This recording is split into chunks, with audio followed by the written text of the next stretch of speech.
কবি সুকান্ত ভট্টাচার্য লিখেছিলেন, 18 বছর বয়স কি দুঃসহ, স্পর্ধায় নেয় মাথা তোলবার ঝুঁকি। সন্দীপনকে বিয়ে করবার সিদ্ধান্ত নেওয়ার সময় বসুন্ধরাকে কি কম ঝক্কি পোহাতে হয়েছিল নাকি?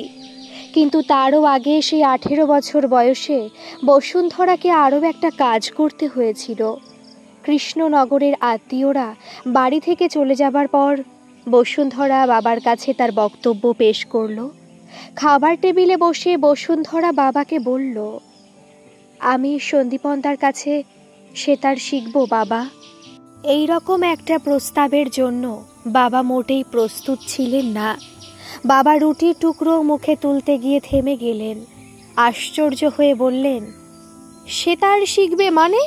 তুমি নাকি পড়াশোনার চাপে গানের রেওয়াজ করার সময় পাচ্ছ না, আবার সেতার শিখতে চাইছো? স্নাতক স্তরে ভালো রেজাল্ট করলে স্নাতকোত্তর স্তরে পড়বার সুযোগ পাবে। তোমাকে নিয়ে আমার কত আশা, তোমার দাদা তো সায়েন্স নিয়ে পড়তেই চাইল না। বসুন্ধরা আর চোখে দাদার দিকে তাকালো। দাদা এখন এমকম পড়ছে। এরপর দাদা সম্ভবত ম্যানেজমেন্ট কোর্সে ভর্তি হতে চায়। দাদার বন্ধু পলদা বলেছে এতে নাকি তাদের পক্ষে কোনো ফাইন্যান্স কোম্পানিতে ভালো জব পেতে সুবিধে হবে। এই সব নিয়ে দাদার সাথে বাবার মনোমালিন্য চলছেই। বাবা চেয়েছিলেন দাদা ফিজিক্স অনার্স নিয়ে পড়বে, সেই আশা পূরণ করেছে বসুন্ধরা। বাবা চান বসুন্ধরা এমএসসি পাশ করে ভালো চাকরি করুক। গান বাজনা এসবে এখন তেমন জোর না দিলেও চলবে। এসব বিষয়ে দক্ষতা অর্জনে সংসারে অর্থাগম হয় না বলেই বাবা বিশ্বাস করতেন। কারণ এসব বিষয়ে সুনিপুণ দক্ষতা অর্জন করতে বিপুল প্রতিভাময়ী হতে হয়। আর ফিজিক্স অনার্সে ভালো রেজাল্ট করা, কলকাতা বিশ্ববিদ্যালয়ে স্নাতকোত্তর পড়ার সুযোগ করে নেওয়া, এই বিষয়গুলি কি নিতান্ত ছেলে খেলা নাকি? বাবা এসব বুঝতেন না। তিনি মনে করতেন লেখাপড়া করে যত সহজে অর্থ উপার্জন করা যায়, সৃজনশীল কাজের ক্ষেত্রে সেটা অনেক কঠিন। বাবা হয়তো কিছুটা ঠিক ছিলেন, কিন্তু পুরোপুরি নয়। কারণ পরবর্তীকালে সেতার এবং গান শিখিয়ে সংসারের অর্থাভাব অনেকটা সামলে দিয়েছিল বসুন্ধরা। যদিও সেদিন এতে ঘোরতর আপত্তি তুলেছিল স্বামী সন্দীপন স্বয়ং। সন্দীপন বলেছিল, যা ছিল একদিন শুধুই আনন্দ আহরণের বিষয়, তাকে তুমি প্রয়োজন হিসেবে ব্যবহার করতে চাইছো বসুন্ধরা। বাবার দিকে তীক্ষ্ণ দৃষ্টিতে তাকিয়ে দাদা বলল, জীবনের প্রয়োজনগুলো মেটানো ছাড়াও আরও কিছু আছে বাবা, একটু রিল্যাক্সেশনেরও তো দরকার আছে। বসুন্ধরার বয়স অল্প, সারাক্ষণ অঙ্ক কষা ছাড়াও নিজের কাছে জীবনটাকে উপভোগ্য করার মধ্যেও তো একটা সার্থকতা আছে। সেই রস থেকে তুমি ওকে বঞ্চিত করতে চাইছো কেন? বাবার বাধ্য মেয়ে বসুন্ধরা, সে বাবার পছন্দের বিষয় নিয়ে কলেজে ভর্তি হয়েছে। তাই বাবা আজকাল একটু বেশি করেই কন্যা ঘেঁষা হয়ে পড়ছেন। এই বিষয়গুলো হয়তো ইদানিং দাদাকে বেশ বিহ্বল করে তুলছিল। তাই এই প্রথম বোনকে বাবার বিরুদ্ধাচারণ করতে দেখে দাদা ভিতরে ভিতরে বেশ মজা পেয়েছিল। নইলে সেদিন দাদার হঠাৎ বোনের পক্ষ নিয়ে কথা বলার আর কি কারণ থাকতে পারে? গৃহপ্রবেশের দিন সন্দীপনের সাথে দাদা তো সেভাবে কোনো কথাই বলেনি, বরং চলে যাবার পর তো ঘুরিয়ে ফিরিয়ে নিন্দেই করেছিল। বলেছিল ছেলেটার মধ্যে ম্যাচুরিটি তেমন নেই, নইলে আজকালকার দিনে রবীন্দ্রনাথের কবিতা বলে কেউ মেয়েদের ইমপ্রেস করতে চায়। বসুন্ধরা বলেছিল, তাহলে কিভাবে চায়? দাদা বলেছিল, মেয়েরা অ্যাম্বিশিয়াস পুরুষ মানুষ পছন্দ করে। জীবনে উন্নতি করতে গেলে গতি আনতে হয়, পুরনোকে ভুলে সামনের দিকে তাকাতে হয়। ব্রেক কষে পেছন দিকে তাকালে চলে না। ছেলেটার পার্সপেক্টিভ বলে কি কিছু আছে? বাবার সেই কোন ছোটবেলার বন্ধু, বাবা চলে গেলেন অফিসের কাজে আর উনি এলেন বাবার নিমন্ত্রণের অনুরোধ রাখতে, তাও কিনা সেই কলকাতার বেহালা থেকে ব্যারাকপুর। একে ইমোশনাল ফুল ছাড়া আর কি বলা যেতে পারে? বসুন্ধরা দেখল দাদার দু চোখে বেশ হাসির আভাস। বসুন্ধরা দাদাকে আরও কিছুটা খুশি করার উদ্দেশ্যে বলল, অঙ্ক কষতে কষতে আমার মাথা ধরে যাচ্ছে বাবা, চোখের তলাতেও কালি পড়ছে। ঠাম্মা বলছিল সাবানের বদলে মসুর ডাল বাটার সাথে দুধের সর মিশিয়ে মুখ ধুতে, তাহলে আমি আরও একটু ফর্সা হব। কিন্তু শুধু মাখলেই তো হবে না, মন থেকেও খুশি থাকা দরকার। তাই আর বেশি রাত জেগে পড়ব না, ভোরবেলা উঠে গানের রেওয়াজ নিয়ে বসবো। দাদা এবার গমগমে গলায় হেসে উঠল। ভয়ানক মজা পেয়েছে দাদা। বাবার মুখে কালো ছায়া পড়েছে। হাসি থামিয়ে দাদা বলল, তুমি বোনের লেখাপড়া নিয়ে বৃথাই এত ভাবছো বাবা? মেয়েদের জীবনে হলো একটাই টার্গেট, আর সেটা হলো বিয়ে। Very simple and very safe process to achieve happiness in life. আর তার জন্য দরকার একটু ফর্সা হওয়া, একটু গান শেখা, আর সেই সাথে একটু লেখাপড়াটাও শিখে রাখা, যাতে ভবিষ্যতে ছেলে মেয়ের হোমওয়ার্ক দেখিয়ে দিতে পারে। সংসার চালানোর দায় কি মেয়েদের নিতে হয় বাবা? কয়েকটা টিউশনি করে স্বামীর পাশে দাঁড়ানো, সেটাই যথেষ্ট কৃতিত্বের ব্যাপার।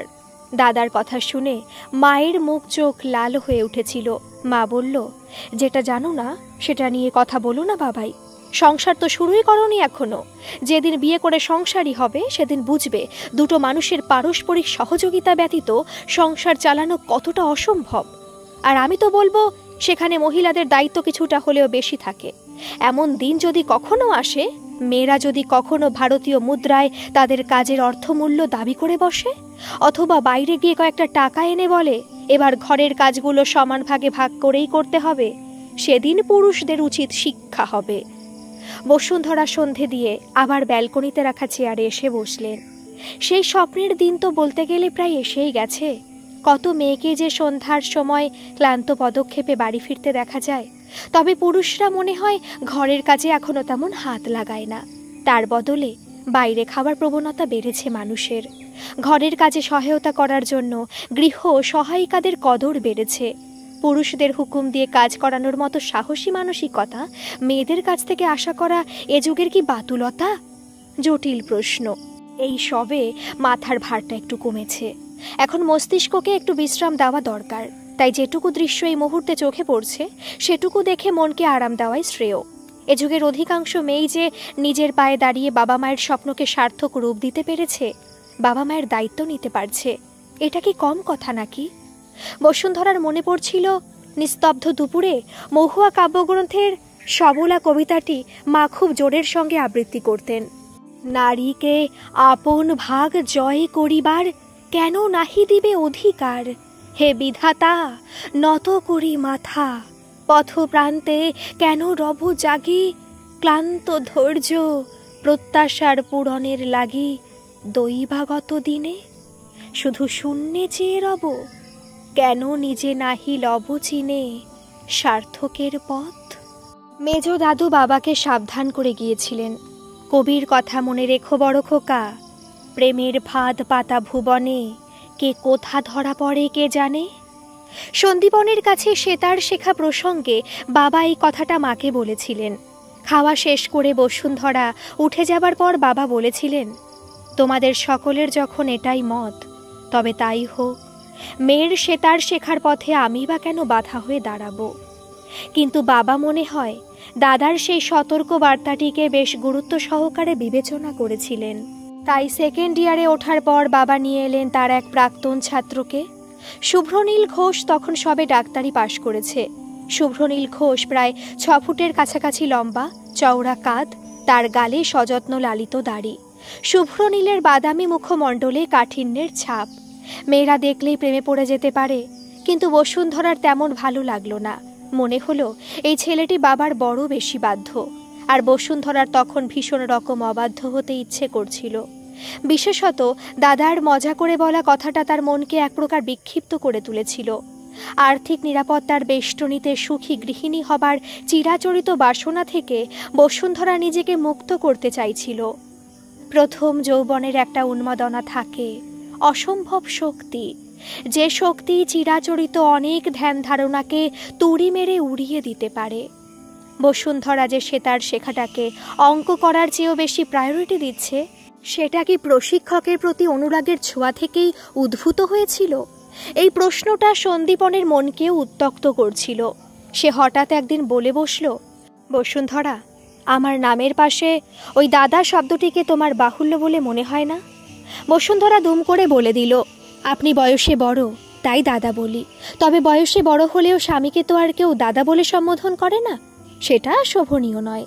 অনেকে এখনো ওগো হ্যাগো বলে বটে, তবে নাম ধরে ডাকাটাও কিন্তু প্রচলিত হচ্ছে ধীরে ধীরে। সন্দীপন হঠাৎ বলল, তার কারণ কি জানো বসুন্ধরা? স্বামী হলো বন্ধু, দাদা হলো প্রেমের পথে কাদা।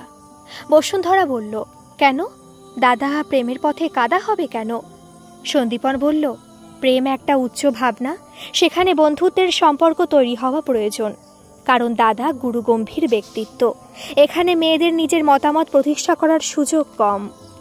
দায়িত্ব সমান ভাগে ভাগ করার পথেও একটা কাটা থাকে, মানে তুই ছোট, তুই পারবি না, সবসময় এরকম একটা শাসনের ভাব থাকে, ঠিক সমতা প্রতিষ্ঠা হয় না। তাই তো তুই অথবা আপনি নয়, পরস্পরকে তুমি বলার মধ্যে দিয়েও একটা সম্মান দেখানোর বাতাবরণ থাকে। বসুন্ধরার হাসি পাচ্ছিল, আবার বেশ ভালোও লাগছিল। বসুন্ধরা সেদিন সোফা ঠেলে সরানোর চেষ্টা করছিল গৃহপরিচারিকা রমলার সাহায্যে। সেই সময় হঠাৎই ডাক্তারবাবু পরিত্রাতার ভূমিকায় অবতীর্ণ হলেন। বললেন, একি আপনি এসব ভারী জিনিস ঠেলাঠালি করছেন কেন? সরুন সরুন, কি করতে চাইছেন আমাকে বলুন। দাদা বাথরুম থেকে বেরিয়ে এসে বলেছিল, উনি তো ঠিকই বলেছেন, তুই সরে আয় খুকি, তোদের হলো ননির পুতুলের মতো শরীর, কোথাও কিছু লেগে গেলে তখন তো বাবাগো মাগো বলেই বাড়ি মাথায় করবি। রমলাদির তবু খেটে খাওয়া শরীর। বসুন্ধরার মাথায় তখন আগুন জ্বলে উঠেছিল। একে তো বাইরের লোকের সামনে খুকি বলে ডাকা বসুন্ধরার মোটেও পছন্দ নয়, তবু সেটা জেনেও যে রাগাবার জন্যই দাদা তাকে খুকি বলে ডেকেছে বুঝতে পারছিল বসুন্ধরা। এইভাবে যারা সর্বদা মেয়েদের ছোট করে নিজেদের শিক্ষিত বলে বড়াই করে, তাদের সঙ্গে বসুন্ধরা কোনো রকম তর্কে জড়াতে চায় না। সন্দীপন সমতার কথা বলতে বসুন্ধরার মন আর্দ্র হয়ে উঠেছিল।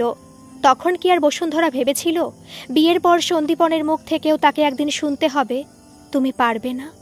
একে তো একা একজন মহিলার পক্ষে ওরকম বড় বাজারের গলির মধ্যে ঢোকা ভালো দেখায় না, তার উপর কাপড়ের গাঁটরি নিয়ে রাস্তা দিয়ে হেঁটে আসা, বাসে ওঠা, না না না, এ অসম্ভব। কথাগুলো বলার সময় জোরে জোরে মাথা নেড়েছিল সন্দীপন, গলা চড়িয়েছিল যথেষ্ট। দেওর আর বনানীর কানেও গিয়েছিল কথাগুলো। ওরা দুজন ঘরে এসে ঢুকে পড়েছিল। ঠাকুরপো বলছিল, এত চেঁচামেচি কিসের বৌদি? দাদা অসুস্থ মানুষ, কেন অযথা তাকে উত্তেজিত করতে চাইছো?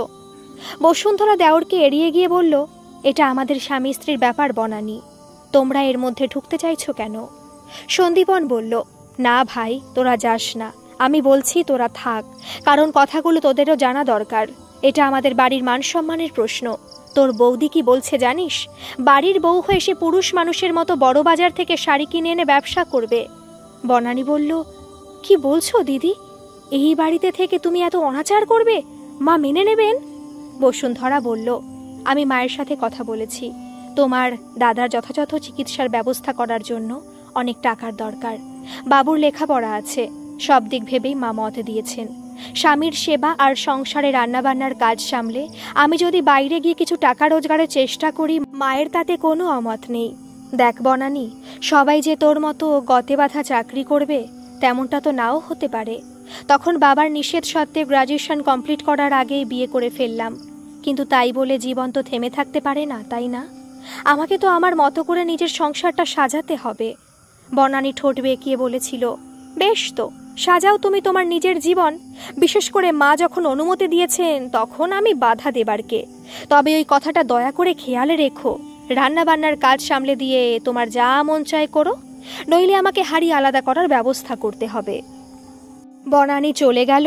বসুন্ধরা এবার কথা বলার আগে দরজা ভেজাতে ভুলল না। দরজা ছিটকিনি দিয়ে বসুন্ধরা বলল, বিয়ের আগে যে তুমি আমাকে নারী পুরুষের সমতার কথা বলেছিলে, সেটা ভাবতেই তো আমার কষ্ট হচ্ছে। সন্দীপন বলল, প্রেম করার সময় মানুষ অনেক কথা বলে বসুন্ধরা, সেসব ধরে বসে থাকলে চলে না। বাবাকে যখন বসুন্ধরা বলেছিল যে সন্দীপনকে সে বিয়ে করবে, তখন বাবাও একই কথা বলেছিলেন। বুঝতেই পারছি সন্দীপন তোমাকে নানা মিষ্টি কথায় ভুলিয়েছে, কিন্তু বিয়ের পর সেসব কথা কেবল কথার কথা হয়ে তোমাকেই আজীবন বিদ্রূপ করবে। কারণ সংসার করতে গেলে সাহসী কথা নয়, অর্থের প্রয়োজন। শুভ্রনীলকে বাতিল করে সন্দীপনকে বিয়ে করার অর্থ হলো জীবনে অর্থের প্রয়োজনকে অস্বীকার করা। বলতে বাধ্য হচ্ছি বসুন্ধরা, তোমাকে উপযুক্ত শিক্ষা দিতে আমি ব্যর্থ হয়েছি, তুমি একটি মূর্খ। তাছাড়া একটা কথা মনে রেখো বসুন্ধরা, সন্দীপন ব্রাহ্মণ, কাজেই তার বাড়িতে মত নাও দিতে পারে। তোমার জন্য আমি কখনোই বন্ধুর বাড়িতে গিয়ে হাতে পায়ে ধরে নিজের মান খোয়াতে পারবো না। বসুন্ধরা বলেছিল, তোমাকে যেতে হবে না বাবা। সন্দীপন তার বাবাকে সব কথা জানিয়েছে। তিনি নিজেই আসবেন তোমার সাথে কথা বলতে। তিনি বলেছেন, বিয়ের অং বং চং মন্ত্র হয়তো অনেকটাই না বোঝা থাকে, তবুও হোমযজ্ঞ করে বিয়ের মধ্যে একটা পবিত্রতার ছোঁয়া থাকে। রেজিস্ট্রি তো হবেই, কিন্তু শুধু সই করে বিয়ে করে আমরা সেই প্রথাগত অনুষ্ঠানের আনন্দ থেকে বঞ্চিত হই, সেটা তিনি চান না। সমীরণ ব্যানার্জি বাড়িতে আসতেই বসুন্ধরার বাবা অবাক হয়ে জিজ্ঞাসা করেছিলেন, জাতের ব্যাপারটা তুই মেনে নিচ্ছিস সমীরণ? সমীরণ ব্যানার্জি বলেছিলেন, নিশ্চয়ই, আমি ওদের সিদ্ধান্তকে সম্মান জানাচ্ছি। এই সব বস্তা পচা নিয়মকানুন চিরকাল ধরে বসে থাকলে কি চলবে নাকি? হ্যাঁ রে, তুই কবে থেকে এতটা প্রবীণ হয়ে গেলি বলতো? যাকগে, চিন্তা করিস না, নবীন প্রজন্মের দায়িত্ব হলো তোকে জাগিয়ে তোলা। বসুন্ধরা তখন মায়ের সাথে ঘরে ঢুকেছিল। মায়ের হাতে ট্রেতে লুচি, আলুর দম আর মিষ্টির প্লেট। বসুন্ধরার হাতে ছিল জলের গ্লাস। বসুন্ধরা সেটা টেবিলের ওপর নামিয়ে রেখে শ্বশুর মশাইয়ের পায়ে হাত দিয়ে প্রণাম করতেই তিনি বসুন্ধরার মাথায় হাত রেখে বললেন, ওরে নবীন, ওরে আমার কাঁচা, ওরে সবুজ, ওরে অবুজ, আদমরাদের ঘা মেরে তুই বাঁচা। রক্ত আলোর মদে মাতাল ভরে আজকে যে যা বলে বলুক তোরে, সকল তর্ক হেলায় তুচ্ছ করে পুচ্ছটি তোর উচ্চে তুলে নাচা। আয় দুরন্ত, আয় রে আমার কাঁচা। বসুন্ধরা দেওয়াল ঘড়ির দিকে তাকালেন। মাত্র 5:30 বাজে। হতেই পারে না, নিশ্চয়ই ব্যাটারি শেষ, তাই 5:30 বেজেই ঘড়ি বন্ধ হয়ে গেছে। গাবলুকে চিৎকার করে ডাকতে গিয়েও থমকে গেলেন বসুন্ধরা। আরে, সময় দেখার এখন একটা দ্বিতীয় ব্যবস্থা তো আছে, মোবাইল। অদ্বিতীয়া কিছুদিন আগেই এই স্মার্টফোনটা কিনে দিয়েছে তাকে। একটা ফেসবুক পেজ খুলেও দিয়েছিল, সময় কাটবে। সব বুঝিয়ে টুঝিয়েও দিয়েছিল, কিন্তু কোনোদিন খুলে দেখার তেমন আগ্রহ হয়নি বসুন্ধরার। ফ্রেন্ড লিস্টে অনিন্দ আর অদ্বিতীয়া ছাড়াও দাদা, বৌদি, ভাইজি, তিন্নি, তিন্নির বর, ঠাকুরপো, বনানী, দাদার জামাই, এই কয়েকজনই আছে। অনিন্দ আর অদ্বিতীয়ার সাথে আজকাল সামনে বসেই তেমন কথা হয় না, তাই এদের আর ফেসবুকে দেখে কি করবেন? ফেসবুক খুলে আত্মীয়দের দেখার চেয়ে ফোনে কথা বললে তবু যেন একটা ছোঁয়া পাওয়া যায়। ছোট্ট মফস্বল শহরটিতে বাবার বাড়িতে এখন দাদার, বৌদি ছাড়া কেউ থাকে না। দাদার মেয়ে জামাই দুজনেই বিদেশে থাকে। বসুন্ধরার মনে হলো অনিন্দ ব্যাঙ্গালোর চলে গেলে তাকে ফেসবুকেই খুঁজতে হবে। ফেসবুকে গাবলু সোনার ফটো দেখে তৃষ্ণা মেটাতে হবে। তাই ফোনটাকে আদর করে কাছে টেনে নিলেন। মোবাইল ঘড়িতে দেখলেন প্রায় 7টা বাজে এখন। দরজায় বেলের শব্দ হলো। নমিতা এলো নিশ্চয়ই। এবার আন্টি বিদায় নিলেন। তার আগে কিছু কথা হলো ওদের মধ্যে, শুনতে পেলেন বসুন্ধরা।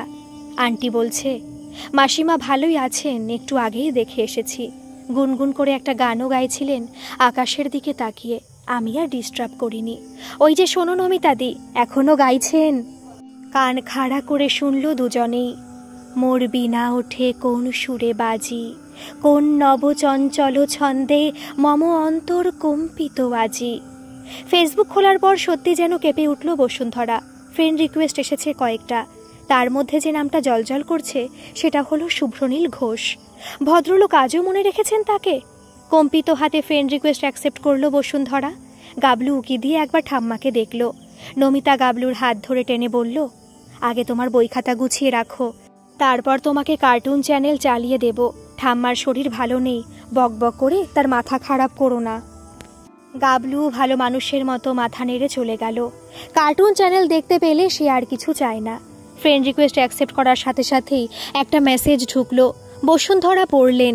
উত্তর দেওয়া উচিত হবে কিনা ভাবছিলেন, কারণ উত্তর দিলেই আবার হয়তো ভদ্রলোক মেসেজ করবেন। সেক্ষেত্রে স্বর্গে কি যদি পরকীয়া করার অপরাধে বসুন্ধরাকে জবাবদিহি করতে হয় সন্দীপনের কাছে? কিছুই বলা যায় না। বসুন্ধরার মনে পড়ছিল কাপড়ের গাঁটরি নিয়ে বড়বাজার থেকে ফেরার সময় একদিন দেখা হয়েছিল শুভ্রনীলের সাথে। শুভ্রনীল গাড়ির ব্রেক কষে এমনভাবে তাকে ডেকেছিল যে উপেক্ষা করার উপায় ছিল না। বেহালা ফেরার জন্য বাসের অপেক্ষায় ছিল বসুন্ধরা। সন্দীপন তাকে গাড়ির দরজা খুলে ডেকেছিল, উঠে আসুন তাড়াতাড়ি। রাস্তার লোকেদের অবাক চাহনিতে এক প্রকার কিংকর্তব্য বিমূঢ় হয়ে বসুন্ধরা উঠে বসেছিল গাড়িতে। সুস্থির হয়ে বসার পর শুভ্রনীল তাকে প্রশ্ন করেছিল, বেহালাতেই থাকেন তো? সেখানে আপনার শ্বশুর বাড়ি শুনছিলাম। বসুন্ধরা বলল, হ্যাঁ, আপনি কোথায় থাকেন? শুভ্রনীল বলল, আমিও বেহালাতেই ফ্ল্যাট কিনেছি, কিন্তু আপনি একা মার্কেটিং করতে বেরোলেন কেন? এত ভারী ব্যাগ। সন্দীপন বাবু মনে হয় নিজের কাজ নিয়ে খুব ব্যস্ত, বউকে নিয়ে বাজার করতে বেরোনোর সময় নেই।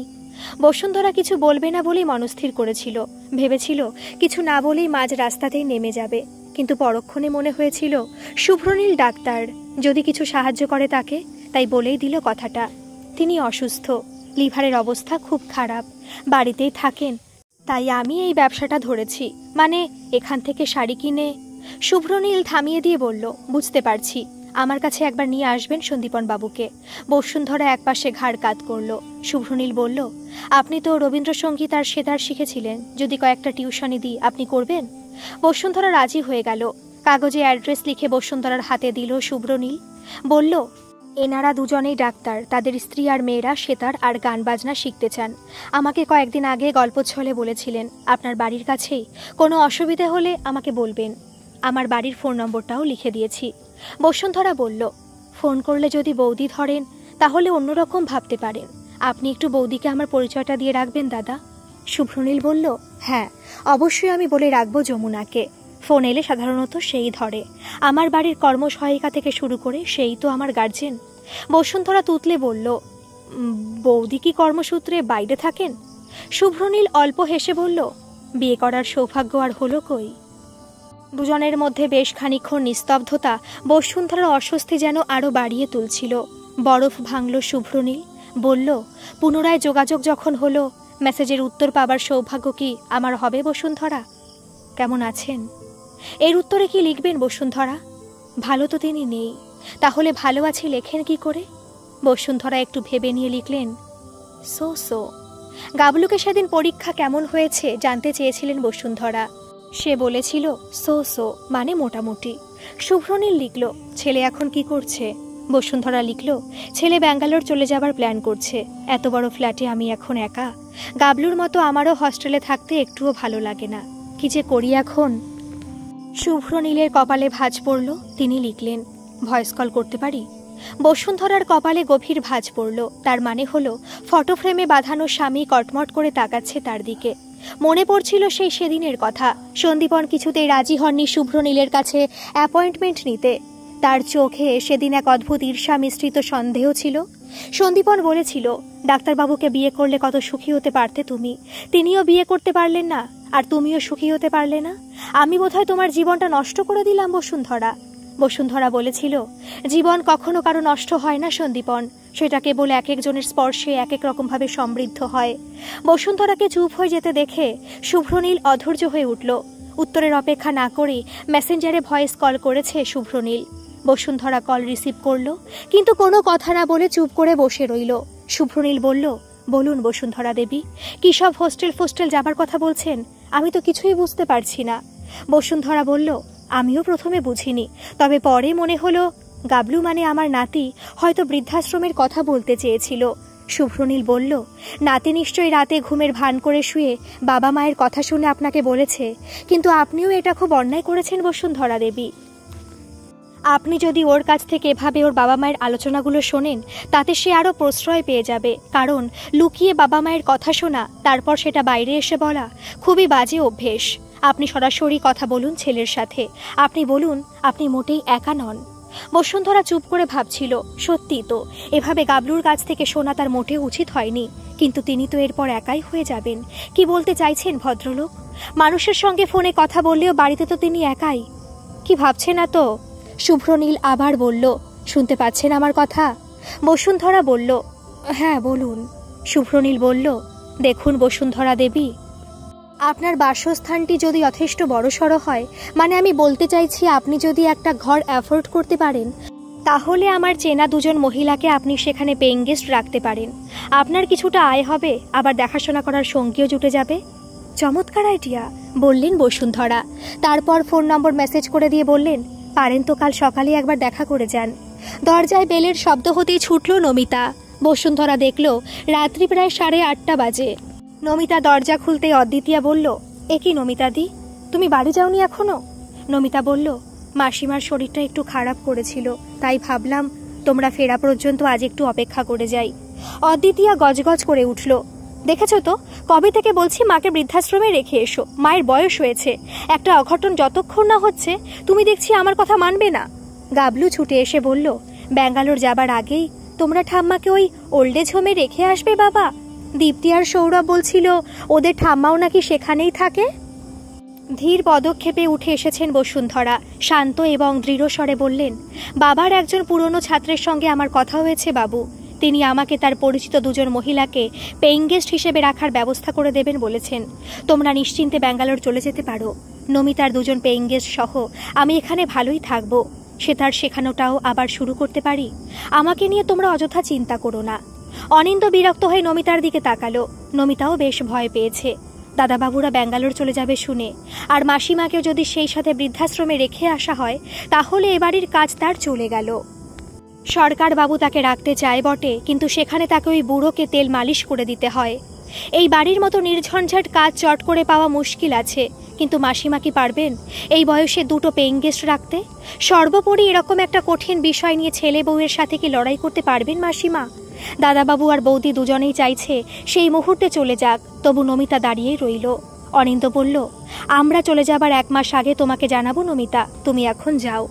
পরদিন সকালে কাজে এসে নমিতা দেখল পরিস্থিতি একেবারে শান্ত। কোনো কিছু জিজ্ঞাসা করতে তার সাহস হলো না। 8টার সময় কলিং বেল বাজাতেই নমিতা দেখল দরজার ওই পারে দীর্ঘদেহী একজন পুরুষ মানুষ, সঙ্গে আরও 2জন মহিলা। বসুন্ধরা এসে গেছেন ততক্ষণে। বললেন, ওদেরকে ভেতরে আসতে দে নমিতা। মহিলা 2জনকে এবং বয়স্ক ভদ্রলোকটিকে ঘরে এসে বসতে বলল নমিতা। অনিন্দ বেরিয়ে এসেছে ঘর থেকে। শুভ্রনীল দেখল তার মুখে রাত্রি জাগরণের চিহ্ন সুস্পষ্ট হয়ে আছে। এখানে আসার আগে বসুন্ধরা শুভ্রনীলকে সবই জানিয়েছেন। অনিন্দর আসল উদ্দেশ্য ছিল ফ্ল্যাট বিক্রি করা, তাহলে সে সেই টাকা নিয়ে ব্যাঙ্গালোরে গিয়ে ফ্ল্যাট কিনতে পারবে। গাবলু এত কথা জানত না। ছেলের সঙ্গে সরাসরি কথা বলার পরই সবকিছু স্পষ্ট হয়েছিল বসুন্ধরার কাছে। অনিন্দ আমতা আমতা করে বলল, কিন্তু ওনারাও তো কলেজে অথবা তাদের কর্মস্থলের উদ্দেশ্যে বেরিয়ে যাবেন, মা কি পারবেন একা থাকতে? শুভ্রনীল বলল, আমার মনে হয় পারবে না করে মানুষকে এভাবে দমিয়ে রাখার কোনো মানেই হয় না। আর একা কিসের? নমিতা আছে, এই ফ্ল্যাট বাড়িতে এত লোকজন আছেন, এই পাড়ায় তোমার মা সেই কবে থেকে আছেন, অনেকেই তো তার পরিচিত। মহিলা 2জন পরস্পরের দিকে তাকালো। একজন বলল, আমরা এক আত্মীয়ের বাড়িতে আপাতত আছি, কিন্তু সেখানে একটু অসুবিধে হচ্ছে। অন্যজন বলল, আপনারা চিন্তা করবেন না, আপনারা যেদিন বলবেন সেদিনই আমরা চলে আসব। আরও অনেকেই আছেন এরকম, মাসিমা চাইলে আরও 2জনকে রাখতে পারেন, কোনো চাপ নেই। বসুন্ধরা বলল, নমিতা তো বলছিল স্কুলে যাবার সময়টুকু ছাড়া সারাদিন, এমনকি রাতেও তার মেয়েকে সে আমার কাছেই রেখে দেবে। নমিতার মেয়ে সারা তো বেশ বড় হয়ে গেছে, ক্লাস 8-এ পড়ছে। নমিতা বলল, হ্যাঁ গো দাদাবাবু, কোনো ভয় নেই। সারা আমাকে বলছিল, ভয় কিসের গো মা, এত ভয় পেলে এত বড়সড় পৃথিবীটাও নাকি ছোট্ট গর্ত হয়ে যায়। স্কুলের দিদিরা তাকে বলেছে, মাসিমা এখানে আমাদের কাছে খুব ভালো থাকবে গো। শুভ্রনীল বলল, কখন কি সংকট উপস্থিত হবে সেই ভয়ে নিজের চেনা পরিবেশ ছেড়ে চলে যাবার কোনো মানেই হয় না। এত বড় বাড়িতে হাত পা ছড়িয়ে উনি স্বাধীনভাবে যদি ভালো থাকতে পারেন, তাহলে মন্দ কি? আমিও তো কাছেই থাকি, মাঝে মধ্যেই চলে আসবো আড্ডা দিতে। শুভ্রনীলের মোবাইল ফোন বেজে উঠল। যমুনা ফোন করছে। জলখাবার খেয়ে বেরোননি শুভ্রনীল, তাই তার লোকাল গার্জেন যে খুব উদ্বিগ্ন সেটা তিনি বুঝতে পারছেন। মৃদু হেসে তিনি ফোন রিসিভ করলেন, আর বসুন্ধরা নীরবে গুনগুন করছিল এইমাত্র শোনা শুভ্রনীলের রিংটোনে বেজে ওঠা সেই বহুশ্রুত গানটি। সংকোচের বিহবলতা নিজেরে অপমান, সংকটের কল্পনাতে হইও না ম্রিয়মান, মুক্ত করো ভয়, আপনা মাঝে শক্তি ধরো, নিজেরে করো জয়। গল্পটি যদি ভালো লাগে তাহলে প্লিজ একটা সাবস্ক্রাইব করে আমার পাশে থাকবেন। কেমন লাগলো একটা কমেন্ট করে জানাবেন। ধন্যবাদ।